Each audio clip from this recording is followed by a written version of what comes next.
प्रिय विद्यार्थियों, online classes में आपका पुनः स्वागत है। राजनीति विज्ञान BA थर्ड ईयर अंतर्राष्ट्रीय संबंध नामक विषय में हम यूरोप के रिकंस्ट्रक्शन पर बात कर रहे थे। यूरोप का आर्थिक पुनर्निर्माण और राजनीतिक एकीकरण जो हमारा मुख्य मुद्दा था, वो विश्व युद्धोत्तर काल के बाद में यूरोप में कौन कौन से जो संगठन बने, आर्थिक और राजनीतिक के सुदृढ़ीकरण के कौन कौन से प्रयास हुए और इससे यूरोप का धीरे धीरे रिकंस्ट्रक्शन हुआ दोनों ही मोर्चों पर, चाहे वह आर्थिक मोर्चे पर हों चाहे वह राजनीतिक मोर्चे पर हों। तो महायुद्ध के बाद जो यूरोप की स्थितियां थी वो यूरोपीय प्रभुत्व का अंत हो गया था, जैसा कि पूर्व क्लास में हमने पढ़ा था। महत्व और प्रभाव क्षीण हो गया था और युद्ध के भीषण विध्वंस ने यूरोप को आर्थिक और राजनीतिक दृष्टि से निर्बल बना दिया था। जहां एक और सोवियत संघ की विस्तारवादी नीति से यूरोपीय राज्य त्रस्त थे, वहीं पश्चिमी यूरोप में सोवियत रूस के विरुद्ध संयुक्त राज्य अमेरिका के उत्कर्ष से भी यूरोपियन शक्तियां जो है व्यथित हो रही थी। इन दो भीमाकार शक्तियों के बीच में यूरोप के राष्ट्रों के लिए आत्मरक्षा और उन्नति का उपाय यूरोपियन एकता को सुदृढ़ करना ही था, जिसके लिए विविध आर्थिक और राजनीतिक संगठन बनाना आत्मरक्षा के लिए आवश्यक समझते थे। और यूरोप के आर्थिक पुनरुत्थान के लिए 1943 में संयुक्त राष्ट्रों ने एक संस्था का निर्माण किया, जिसका लक्ष्य सैनिक अधिकारियों और स्थानीय सरकार के सहयोग से यूरोप के संत्रस्त राष्ट्रों को आर्थिक सहायता जो है प्रदान करना। उसके लिए इकोनॉमिकल जो असिस्टेंस के जो प्रोग्राम्स थे उनको जो है चलाना और उसके लिए जहां तक संभव हो सके एक दूसरे राज्य की सहायता करना अब इनको आवश्यक प्रतीत होने लगा था। यद्यपि अंतर्राष्ट्रीय संगठनों के निर्माण का जो दौर शुरू हुआ था, उसमें भी दोनों विचारधाराओं या दोनों महाशक्तियों के विरोधाभासी रवैये के कारण से वह अंतर्राष्ट्रीय संस्थाएं जैसे कि UNO और भी कई सारी अन्य अंतर्राष्ट्रीय संस्थाएं अपने वास्तविक उद्देश्यों को प्राप्त करने में असफल दिखाई दे रही थी। ऐसी स्थिति में युद्ध से पीड़ित और दोनों भीमाकार जो महाशक्तियां थी उनके जो शक्ति प्रदर्शन का उनका जो अखाड़ा है वो यूरोप महाद्वीप बन चुका था। और अब इससे छुटकारा पाने के लिए यूरोपियन राष्ट्र साझा प्रयास करना इन्होंने प्रारंभ कर दिया था और इससे धीरे धीरे इनका आर्थिक और राजनीतिक जो पराभव हुआ था वह धीरे धीरे उनको पुनः लौटने लगा था। और दोनों महाशक्तियों ने भी यूरोप में अपने प्रभाव विस्तार के लिए विभिन्न प्रकार के जो कार्यक्रम थे, विभिन्न प्रकार के जो नीतियां थी यहाँ पर जो प्रारंभ की, जिसका प्रभाव यूरोपीय राष्ट्रों के आर्थिक पुनर्गठन पर पड़ता है। यूरोप के आर्थिक पुनर्निर्माण का प्रश्न पूर्व और पश्चिम के झगड़े के कारण और अधिक विषम होता गया।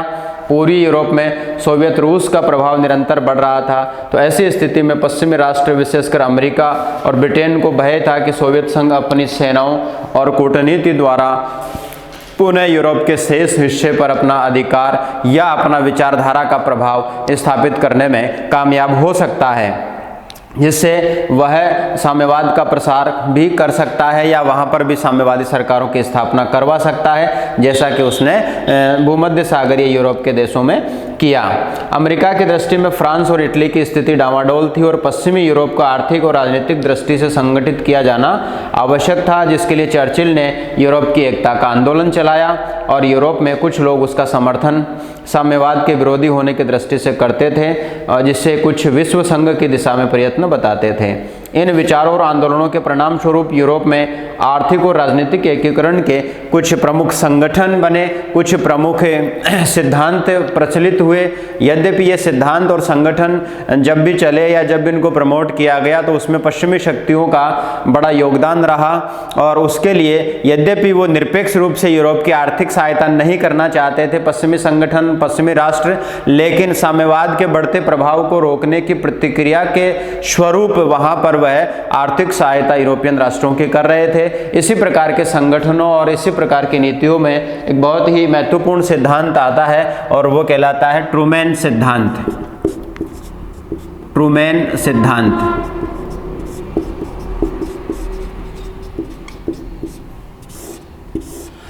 यूरोप के आर्थिक एकीकरण के लिए पश्चिमी यूरोप के आर्थिक पुनरुत्थान और एकीकरण की दिशा में सबसे पहला प्रयास ट्रूमैन सिद्धांत के नाम से किया जाता है। और ये सिद्धांत उस भाषण का अंग था जो अमेरिकी राष्ट्रपति ट्रूमैन ने 12 मार्च 1947 को तुर्की और यूनान के सैनिक और आर्थिक सहायता के लिए 40 करोड़ डॉलर की मांग रखते हुए अमेरिकी कांग्रेस के समक्ष किया था। ट्रूमैन ने निर्णय किया कि इन देशों को आर्थिक सहायता देकर साम्यवाद के प्रसार को यूरोप में सीमित किया जाए। ट्रूमैन के शब्दों में हमारी सहायता प्रधानतः आर्थिक और वित्तीय सहायता के द्वारा होनी चाहिए जो आर्थिक स्थायित्व और सुव्यवस्थित राजनीतिक व्यवस्था के लिए अनिवार्य हैं। यहाँ पर हमें ये तथ्य स्पष्ट रूप से ध्यान में रखना है कि अमेरिका के साथ में पश्चिमी राष्ट्रों के द्वारा जो है यूरोपियन अर्थव्यवस्था को दी जाने वाली ये आर्थिक सहायताएं मात्र और मात्र अपने साम्यवाद विरोधी जो एजेंडा उनका था उसके कारण थी, न कि वह निरपेक्ष रूप से यूरोप की आर्थिक सहायता करना चाहते थे, जैसा कि ट्रूमैन के इस स्टेटमेंट से स्पष्ट होता है। दूसरा जो प्रयास था वो बेनिलक्स के नाम से जाना जाता है। बेनिलक्स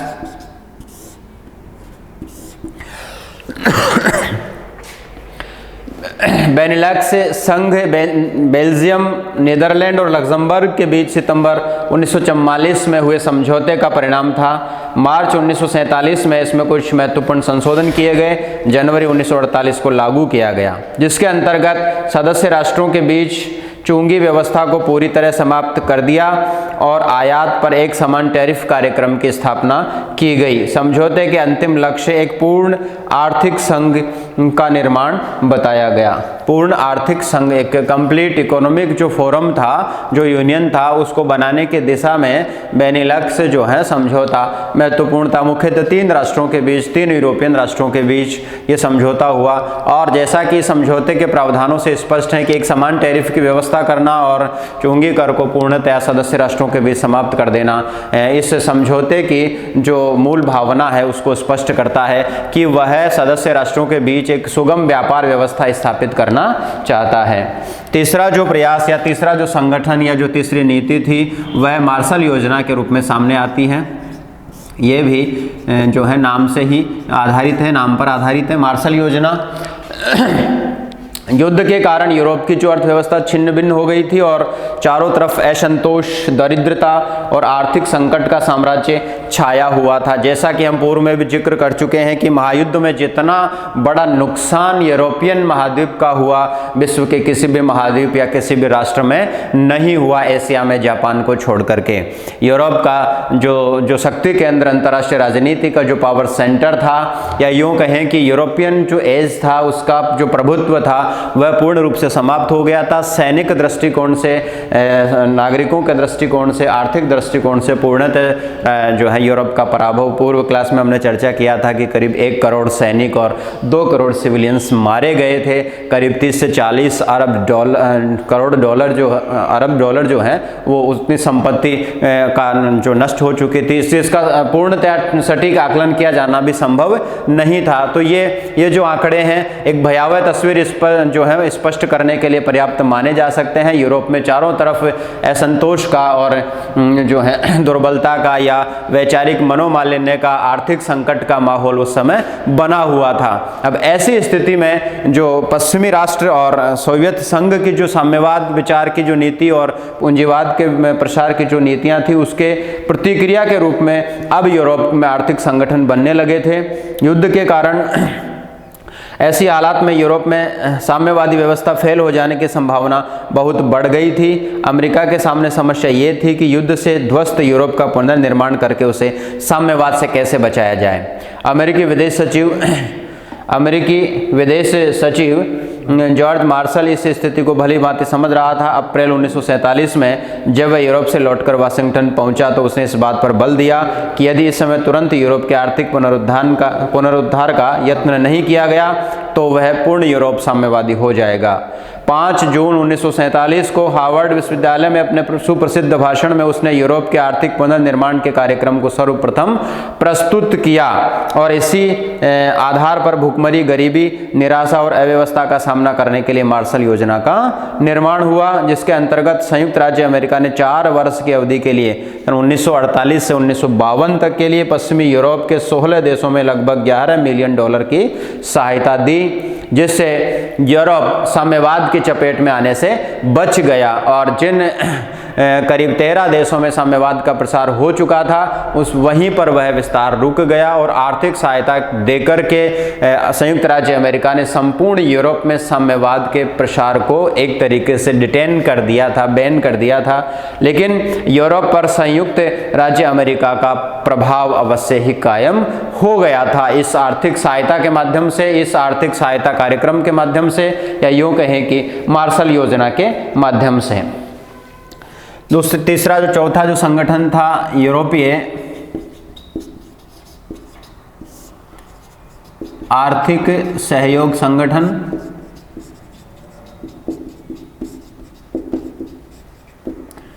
आर्थिक सहयोग संगठन 1948 में यूरोपियन आर्थिक सहयोग संगठन का पश्चिमी यूरोप के आर्थिक एकीकरण की दिशा में सर्वाधिक ठोस प्रयास था। इसका निर्माण मार्शल योजना के अंतर्गत यूरोपियन राष्ट्रों को मिलने वाली सहायता को व्यवहार में लाने के बाद में किया गया था। इसका मुख्य संबंध यूरोप के सामान्य व्यवहार, आर्थिक विकास और अंतः यूरोपियन वित्त व्यवस्था से था। पश्चिमी यूरोप के जीवन स्तर को ऊंचा उठाने में इस संगठन की मुख्य भूमिका रही है।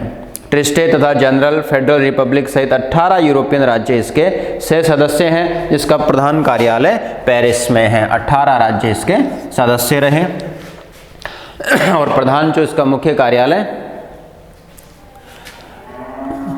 आर्थिक सहयोग एवं विकास संगठन,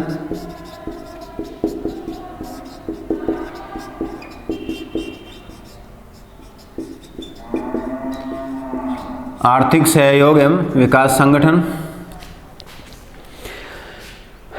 1961 में यूरोपियन आर्थिक सहयोग संगठन के स्थान पर एक नई संस्था अस्तित्व में आई, जिसे आर्थिक सहयोग और विकास संगठन कहा गया, जिसका नाम परिवर्तन इसकी स्थिति और कार्यों के परिवर्तन का परिचायक है।